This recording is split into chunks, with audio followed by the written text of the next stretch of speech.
let's say that your child is used to just eating chicken nuggets and tater tots, and you're like, well, I'd really like my child to start eating more fruits and veggies. And so instead of being like, oh my gosh, I've ruined my child, I'm such a failure, you could just be like, hey, it's okay. This is what we've done to get through to this point, and now we're going to try something different. Hey guys, today's episode is all about healthy eating and getting your kids to eat healthier. I brought on Jennifer Anderson, who is a dietitian that works directly with parents on helping instill healthy behaviors, getting rid of bad habits, and she shares her #1 tip for instilling healthy habits in your kids' lives today. So stay tuned. This is gonna be an awesome episode. I'm so excited. Thanks, guys. My name is Jennifer Anderson. I'm a registered dietitian and Master of Science in Public Health. And I have 2 super exciting little guys and am married to an engineer. Really, my family is how I got into this. So I've been a dietitian for, oh my gosh, I guess like 7.5 years now. But it really wasn't until I had my first son and he had some eating issues that I really decided to dig deeper into feeding kids. And he is one of those kids who would love to do anything else than eat. And so I began to learn a lot about how to provide high-calorie diets for kids who tend not to eat enough, and how to make cute lunches that would keep his attention at the table. And then, of course, my second little one turned out to be more selective in his choices of what he wanted to eat. And so I really got a good, healthy dose of reality of what it's like to feed a child who won't eat tomatoes for the first 3.5 years of his life. And I do have to say, for everyone watching, you have like the most beautiful display of images of how to make food pretty and appealing to kids on your Instagram. So was that something that came over time, like as you kind of started looking at the higher calorie foods for when your son wanted to eat a lot? So I started making cute lunches when my son went to preschool at 3, and I knew that he would rather do just about anything else other than eat. And so I was like, well, maybe if I make the cheese into a little man or a little bunny or whatever, he would be willing to eat it. And sure enough, that's what it did. And that was really the point at which I was like, maybe it'd be helpful to another mom out there if I posted some pictures of the lunches that I'm making. I mean, they were cute, but I'm not like the world's greatest food stylist or anything like that, right? And obviously I've learned a lot, but it's like they're cute, they're tiny. I might as well put that out there and provide some nutrition information and see if some other moms could get some help. So I did lunches primarily for about 1.5 years on Instagram. And then I changed to more educational images and that sort of thing. Awesome. So when do you think is the best time for parents to start implementing like healthy habits for their kids in eating? I would say as soon as your kid starts eating food, there's a lot of things you can do. And I'm not a big proponent of any specific form of weaning or anything like that. But I am a huge proponent of, from day one, like the day that your child takes their first bite, really giving the kids the reins for what they're willing to put in their mouth and what they're willing to swallow and eat and that sort of thing. And the parent deciding what's going to be on that baby tray or what's going to be at the dinner table. And that can start right away. You don't have to go make another meal for your kid when they're 1 or 2. You also don't have to force feed them. You don't have to play the little airplane game where you get them to open their mouth so you can shove a spoonful in. You actually don't have to do any of that. You could just wait for them to open their mouth, or be okay if they decide they don't want that in their mouth. And so what would you say then if someone's watching and like maybe their kids are 3 or 4 years old, so they've been eating food for a while now, but they're kind of like, they're kind of starting to eat unhealthier foods, but I didn't really talk to them about healthy eating.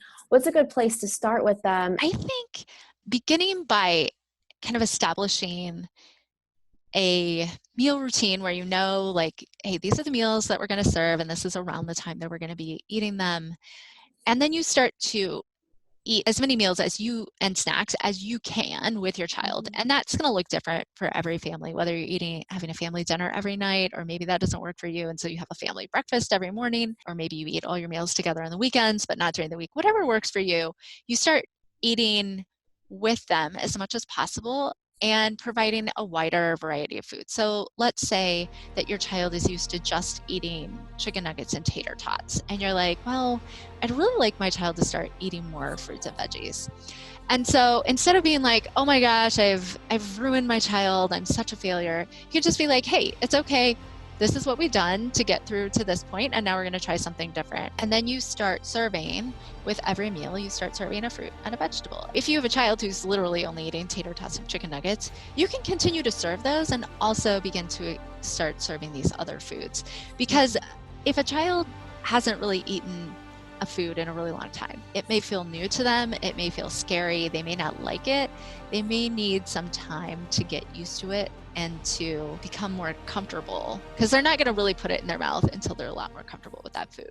No, I think that's great that, you're not completely switching over their plate. You're just kind of slowly incorporating new foods Right. for them to be comfortable. Yeah. That's awesome. So what would you say is, I know there's probably so many, but what would you say is like one tip that parents should know when it comes to instilling this healthy diet into their lives? One tip for me is to not force your kid to try anything or to eat anything, because we know that although you might be able to force your child to eat, quote, healthier food in the short run, in the long run, they're likely to like that food less, like intrinsically inside of themselves. They just don't really like it because their parents forced them to eat it. I like a no pressure table. So you don't have to eat anything if you come to dinner, but you do need to sit with the family for a certain amount of time. And 99.99% of the time, my children decide to eat something of what is available. But having that no pressure approach is what really teaches kids for the long run how to eat a wider variety of foods. Awesome. And that actually brought up a question that I was going to ask you as well, is kids sitting at the table. I thought that was such an awesome point that you make on your Instagram page as well, about making sure kids do sit at the table, but some kids do have a really hard time sitting at the table. So what are some of your tips and tricks for making sure your kids stay at the table? I like to set expectations first. Like, are you being reasonable with your expectations as a parent? And often parents are like, well, my kid should be able to sit at the table for 30 minutes. Well, does your child sit and do anything for 30 minutes? If not, there's no way they're going to sit at the table for 30 minutes. I like to recommend 2 minutes per year of age to start. So that means your 1-year-old may only sit at the table for 2 minutes, and that would actually be fine. I know my kids are very active. They don't like to sit, period, let alone at the dinner table, which is developmentally appropriate for them and their energy levels and who they are. What you can do is you can start with that 2 minutes or 4 minutes or whatever it is for your child, and then you can use a timer to slowly work up to a larger number. So we started with 2 minutes, and we were able to work up to 15 minutes for several years. And 15 minutes was really about as long as we could keep it together at our table. And then when the oldest was 6 and the youngest was 4, we just noticed they were naturally sitting longer, and now they can sit for 20 to 30 minutes. But it really depends on your child and what they're capable of. If you have a child who just loves to sit and color for a half an hour, then yeah, maybe you can expect they'll sit in their chair for a half an hour. But if you have like a go-getter kiddo who is climbing all over the place and always trying to run everywhere, you can expect 2 minutes. Maybe 4 if you're lucky. But you can teach them that, we stay until the timer is up, and you could slowly work them up to kind of their max sitting time, whatever that is. I think that's so important what you say about it's going to be different for every kid. Some kids have different personalities, or some can sit for a while and do something, but other kids are going to be antsy and all over the place. Yeah. So very good. Another thing is really to make sure your kids have like foot support. So if a kid has their legs dangling, and they're not going to feel as grounded, they're going to be less comfortable. So having a high chair with like a footrest can actually be a big win in getting them to sit longer as well. Oh, interesting. Okay. That's awesome. I love these tips. You also talk about balanced diets for kids, because that's going to look way different than for an adult. So what would you consider a balanced diet for a child? Sure. So I think every meal and snack, we want to kind of shoot for hitting the main food groups, right? So we want to have a protein source, we want to have a fat source, and we maybe want to have a fruit and a vegetable, or one or the other, and a carbohydrate source. So, instead of just giving our kids goldfish crackers, which, that's a fun snack sometimes, but it's, 99% carbohydrate, right? So they're not getting anything that's really going to sustain them when kids are only being provided with high carbohydrate options throughout the day. They're going to be hungry constantly. And that's when you see a kid who's like, I'm hungry, mommy, I'm hungry, unless they're going through a growth spurt. But that's a different thing. And you're like, well, I can't feed you 8 times today, right? Instead, we want to see planned meals and snacks, and we want to see those meals and snacks have a good fat source, have a good protein source. So instead of just an apple, maybe an apple with peanut butter, or instead of just vegetables, which is not going to be a very satisfying snack, you can serve the vegetables with hummus. Making sure dips are often a great source of fat. You pair it maybe with a piece of cheese or with some sort of nut butter, or meat or something like that, so that you really are kind of hitting all those things. And what's nice about that is you can actually eat the same way. You can make sure that you are feeding yourself, which can be really tricky, especially as a mom, I know. But when you feed your kid that hummus and those carrot sticks, or, if they're older or whatever you're feeding your child, you can feed yourself the same thing. That's still a healthy snack for you. And it's also going to hold you until the next meal or snack. Thanks for watching part 1 of my interview with Jennifer Anderson.